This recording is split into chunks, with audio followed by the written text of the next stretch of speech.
Welcome to Wine and Real Estate, the podcast where we drink wine, we have fun, and we learn about real estate investing. Real estate investing is so much more than just buying buildings. It's about building relationships, building your dreams, building your dream lifestyle, customizing your life. What do you want to do? What do you want to achieve? It's much more than money. It's more than getting rich. It's a different type of wealth. It's the wealth of time, the wealth of freedom. And now let's get to the wine and the real estate.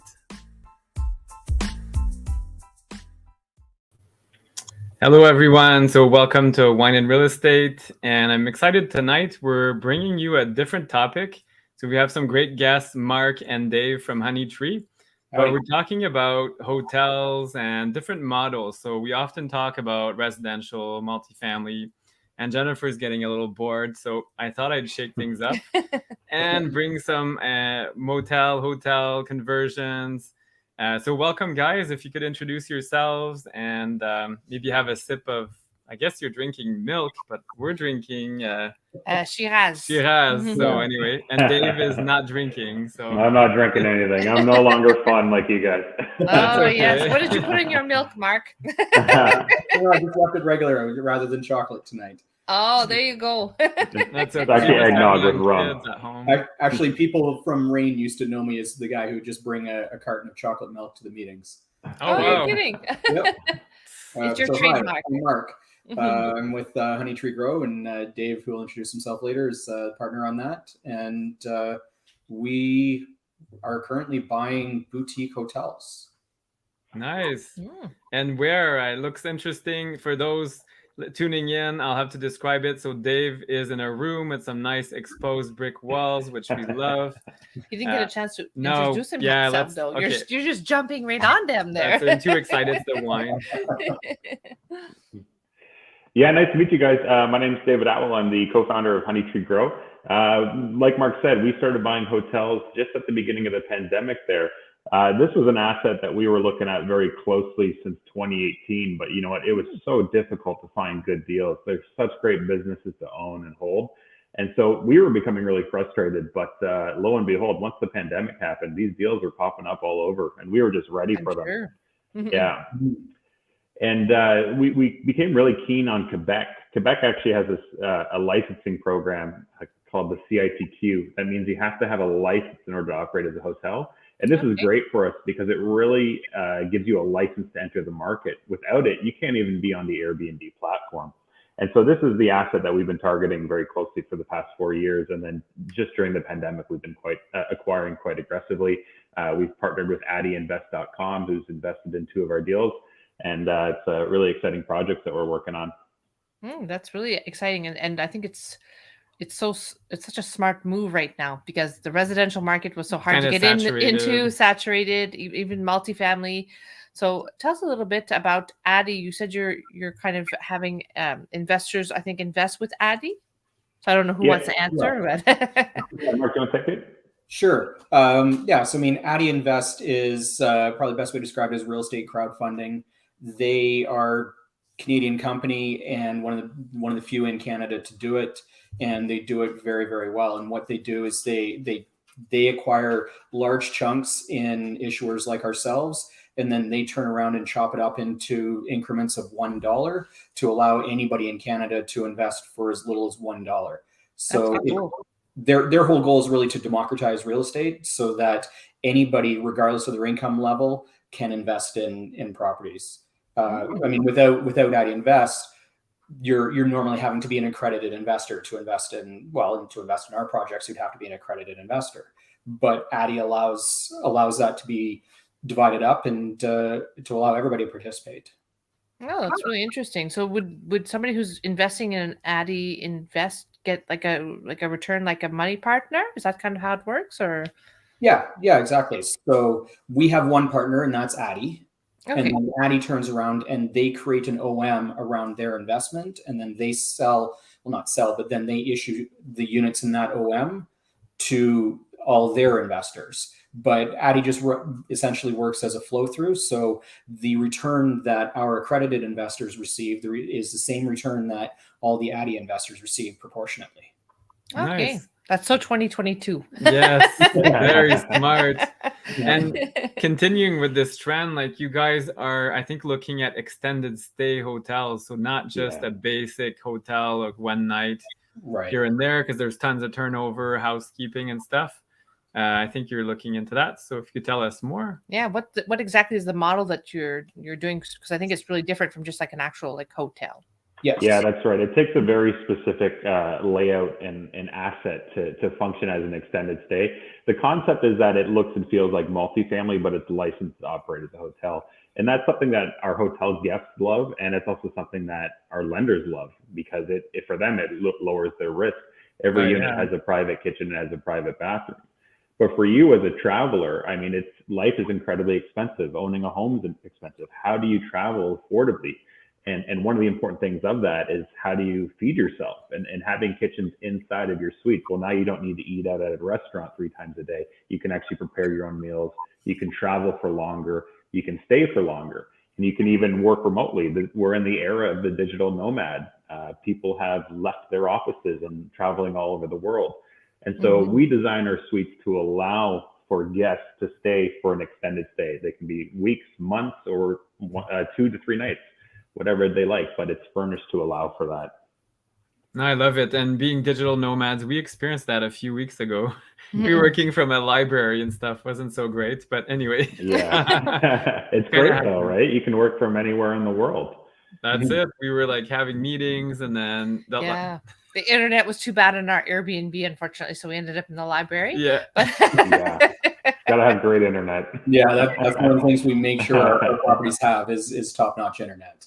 Yeah, and I think that's so interesting because I think that like when we travel, we're always staying in Airbnbs for that reason. We always want to have a kitchen. For our milk.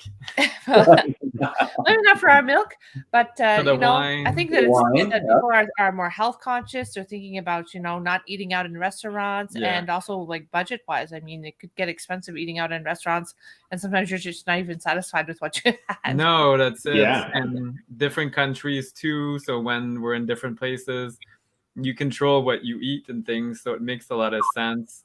And I like to move around a lot. I'm kind of noisy, so it's good to have more space. Well, especially when you have a fixed income, you'd rather spend your money on flights and hotels rather than paying, for restaurants and stuff like that. So that's one of the ways that we add value to that. Mm-hmm. Another thing is also with COVID, it seems as though COVID is less of a concern for people as it was a year ago, but you may not want to be intermingling with people where you can get sick. And so having your private accommodations is also very on trend with COVID. Yes, I definitely would not be sharing a bathroom with people I don't know. That's right. Yeah. That's right. well, even with the contactless check-in. So there is no front desk. There is you don't have to wait in line to get the key to your room. Everything will be done through a phone. Yeah, that's so cool. So Dave, I mean, everyone who's listening will be hearing you're kind of echoey right now because you're actually in one of the hotel rooms. That's right. Yeah. Tell us a little bit about this project that you guys are doing right now. Are you gutting it? It doesn't look like there's much left there. So what's going on? So this one's in downtown Montreal. It's in the Latin district. It was actually perfectly fine, the hotel itself and the layout of the rooms. It was just significantly outdated. We had yellow walls, red carpet, old furniture. This one was a lot easier, and it's really updating the plumbing and electrical.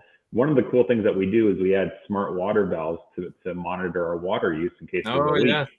Same with electricity. If you put cooking tools inside of an apartment, well, it's more dangerous. So we actually have smart electrical panels that can detect if there's a fire and shut down the equipment.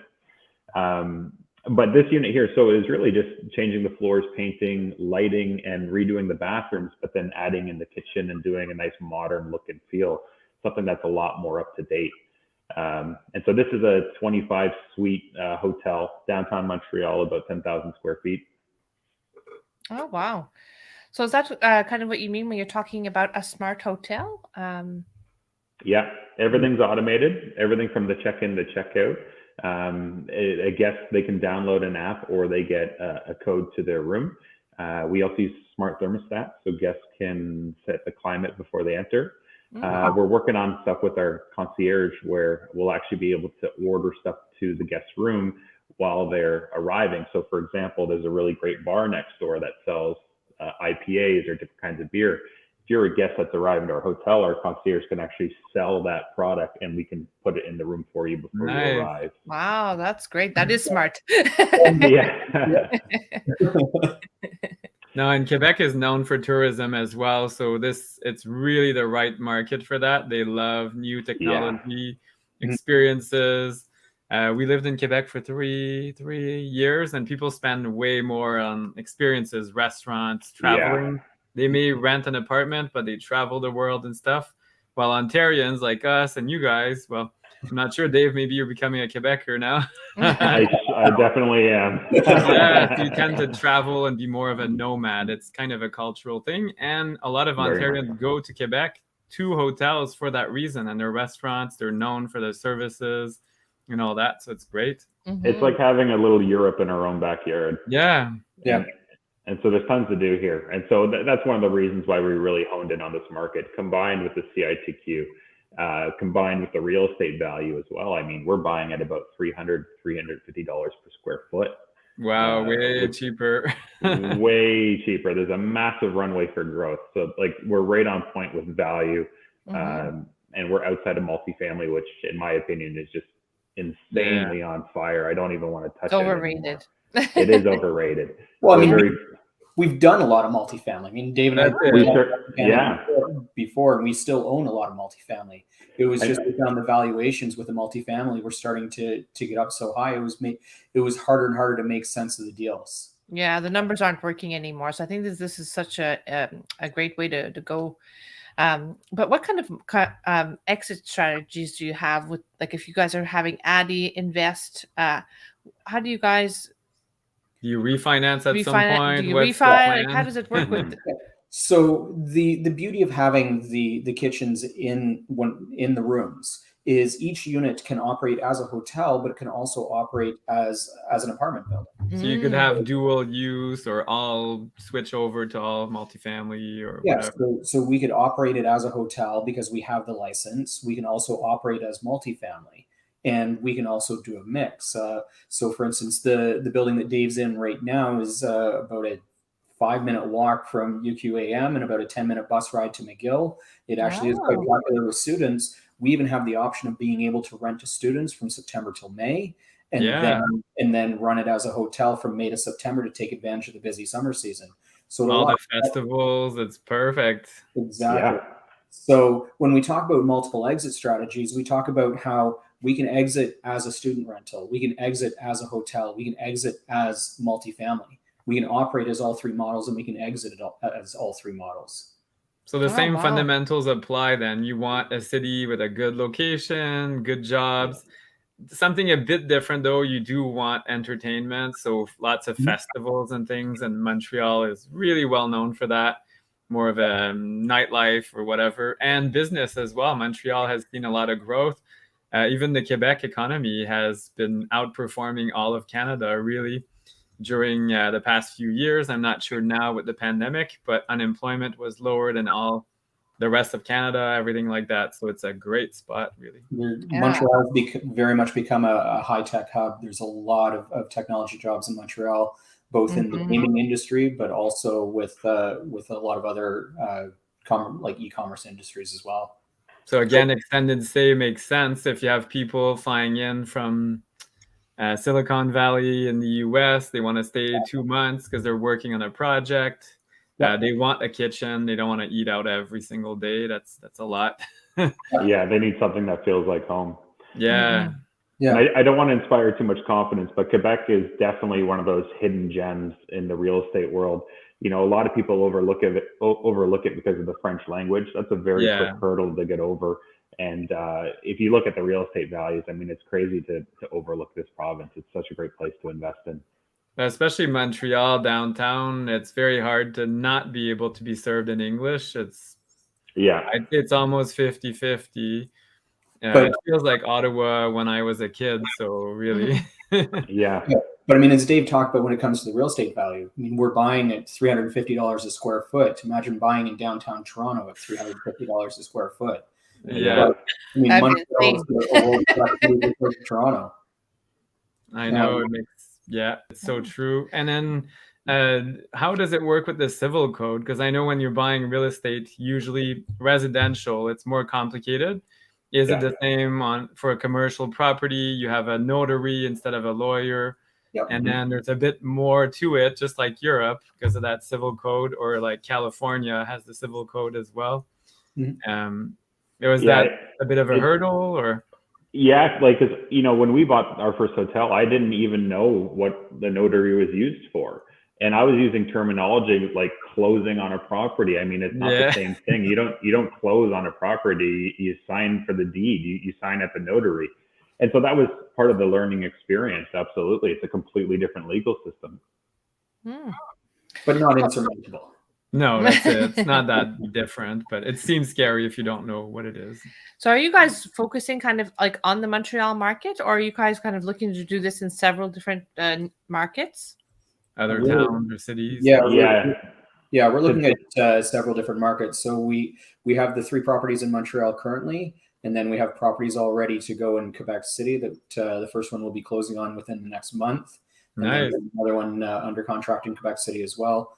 And yes, we definitely have desires to expand both nationally and potentially even internationally into places like Florida. And hey, we haven't even looked at Costa Rica yet. But yeah, we were joking before coming on air, but that would be amazing. There's some nice land, some existing properties that need some love. Oh no, I hear the hamster turning in his head. Let it turn in his head. We've created some competition for ourselves, Dave. Or partnerships.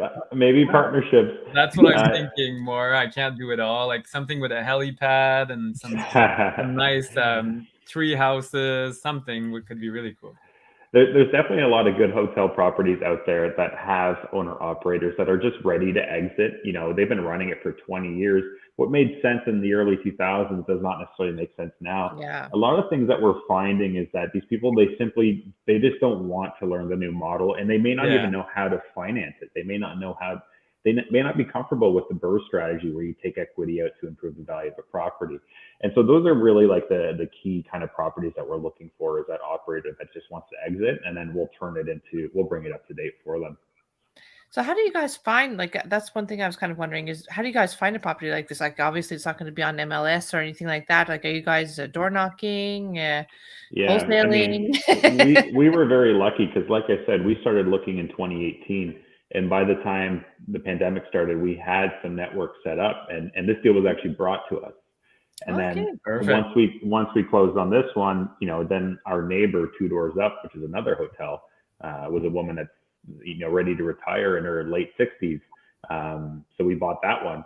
The word has just spread around the city that we're in the market, and we've had these deals brought to us.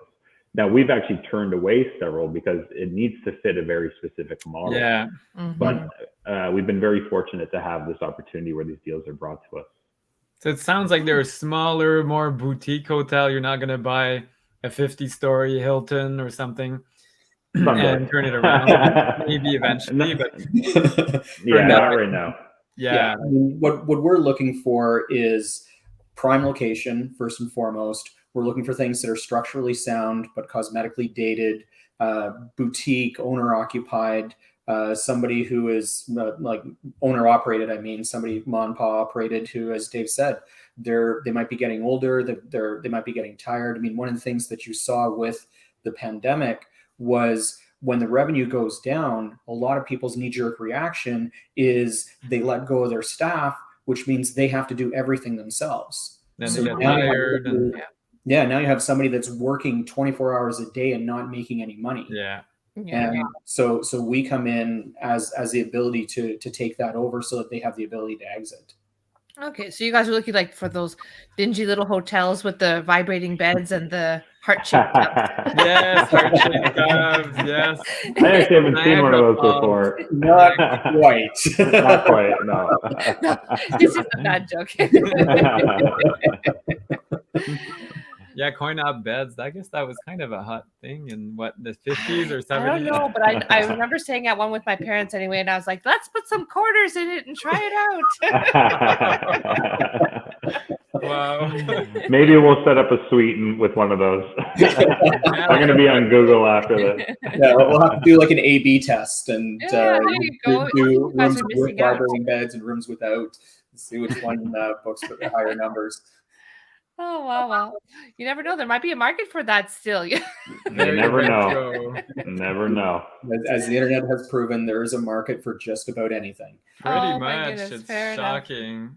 So marketing wise, what are you guys doing to market these hotels? I know it's still under construction or renovation, but what's your plan? I'd love to hear more. I've heard some interesting stories from others. I want to hear more about what you guys have planned. Yeah, so there's a lot in the pipeline. Right now, our priority is to stabilize the asset and get the conversion completed. Yeah. But once we have so many doors, one of the cool things about being with Addy, we have over 2,000 people that own these hotels, and you better believe when they come to Montreal, they're going to want to stay here. Absolutely. So a cool concept that we're working on is a hotel brand where the guests can actually be the owners as well. And that might be a bit of a secret that we let out the bag a bit early, but that's something that we're working on behind the scenes, where we buy hotels and powered by Addy, the guests can actually own it and stay there as well and create a community of travelers and owners. Oh, what a great idea. And that's a big shift in mentality from generations. So people like that now, that I kind of own the place. While other generations was more, oh, you rent and that's it. There's no soul to it. And you're seeing that more and more now. Even cars, like we rent our cars now in Turo. Mm-hmm. Now there's like a community around cars. I'm like, okay, I never expected that one. It's like, it's just a black car. It's a completely different world now. And, for young generations, how do they buy a house in Ontario when the multifamily market's insane? How do you even afford to rent? And so what a lot of these people want to do is travel the world and work, but how will they ever own anything? And this is really a great concept with Addy, where, now they can own a project that's dropping on Addy weekly. But what if you're a digital nomad staying in Montreal at this cool hotel? Well, now you want to have some pride of ownership and you can actually own it. So we do think there's a really unique opportunity to create a brand around this product and that value proposition, where you have this extended stay hotel, you actually own it, and you're part of this community as well. And you tell all your friends on Instagram and TikTok, and then they That's come right. and they all want to see the vibrating beds and the That's right. the brick walls. And or whatever cool things we're doing. Yeah. They're on Instagram showing off their hotel, that maybe they're taking better care of it. They're not wasting the water. They're not stealing the towels because it's their own hotel. Yeah, and they tell their friends, be nice with it. I own half a towel in there. So half a towel. And especially you spoke about high-tech sector. So a lot of people tend to congregate and they want to be together. And will there be like meeting space or co-working spaces or something else that you're adding? Or? Yeah, so we're actually acquiring a third building on our street. There's a small strip that we're on, and it has a large cafe and bar, and that's a space that we're looking at converting into kind of like a lobby cafe 24-hour restaurant that services the general public, but also hotel guests can go down there and work on their computers and stuff like that.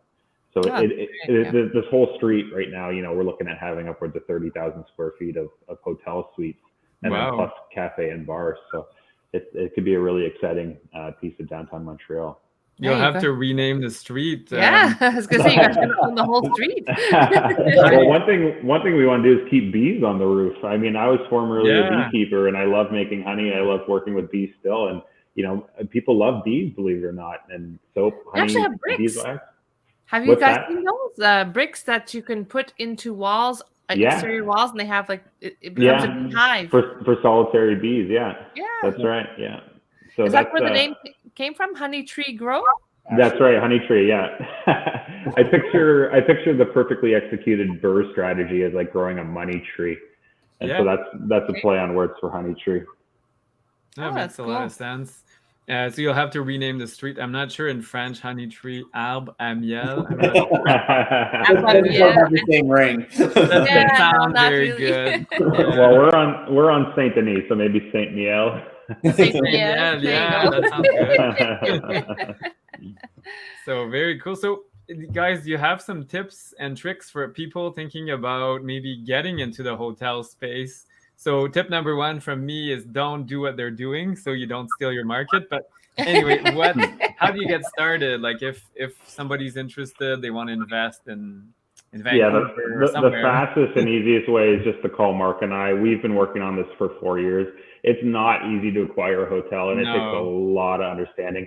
It's not multifamily. It's not an apartment building. Your success is driven by reviews, and you need to know how to create a product that a guest wants and that's affordable and easy to maintain. So the easiest way to get in the market is just to go to HoneyTreeGrow.ca and join up for our newsletter. We're going to be having our mutual fund trust launching in the next couple of weeks. Cool. And we'll be looking to partner with accredited investors, eligible investors, and bringing on RSP and TFSA. But if you're far more eager than that, you need to know which market you want to be in. You're going to need a great operator. There's a lot of stuff that you're going to need to know to get into hospitality. So start doing your homework really early. Yeah, there really is. My parents owned a hotel when I was a kid, the traditional one, no vibrating beds, but it was a Best Western and 80 something rooms. But again, It's a ton of work, and for them, because they built it and everything, it took 10 years to be profitable. But you guys are doing it the smart way. You're buying it, fixing it up, refinancing it, and you're profitable quite quickly rather than that 10-year span that you're paying those millions. And that was in 1990, so they probably were paying like 17% interest. It's like putting it on a credit card, but anyway. Very cool. Yeah. So HoneyTreeGrow.ca, is that the best way for people to get a hold of you guys? Yep. Also follow us on Instagram at HoneyTreeGrow. But if book a call with us as well at HoneyTreeGrow.ca, sign up for our newsletter, and also book a call with us. We'd love to tell you about these deals. We are working with accredited investors and bringing in more capital to acquire properties in Quebec City specifically. We have some really great stuff going on, and we're looking for some strong partnerships with accredited investors. Very exciting. And accredited investors from all provinces, because I know the amounts and numbers vary quite a bit, especially in Quebec. It's a little bit lower, a little bit more accessible, usually to be accredited compared to Ontario. Maybe you should explain quickly just for people who are listening who don't know what it means. Sure. That's it. Yeah, I mean, in Ontario, an accredited investor is an individual who makes over $200,000 a year, or a couple that combined makes over $300,000 a year. That's usually the easiest way that people qualify. You can also qualify through a combination of net worth or pure financial assets. But as Francois indicated, the qualifications do vary across provinces. Mm-hmm. Yeah, because it depends on average salaries. I think Alberta is higher and Quebec is lower because salaries tend, for some reason, to be lower. I guess they travel more and enjoy life more. They don't work in the oil fields, that's why. That's it. Yeah, they have time to enjoy the finer things. Very cool. Well, thank you so much for taking some time to share about your exciting projects. Thank you. That sounds really good. Yeah. We'll have to check it out. Thanks for having us. Yeah. Make sure you hit us up when you're coming out to Montreal next. We'd love to give you a tour and show you our work. Yes. We're sure you'll love it, especially as real estate investors. I'm sure you'll love what we have going on. We always love real estate. Anywhere we go, unfortunately, even the kids now, they're tired of it. Yeah, so come on out anytime. I'd love to take you for a tour. Awesome. Yes. Thank you so much, guys. Thank you. Well, thank you for having us. Cheers. Yep. Bye, guys. Thank you.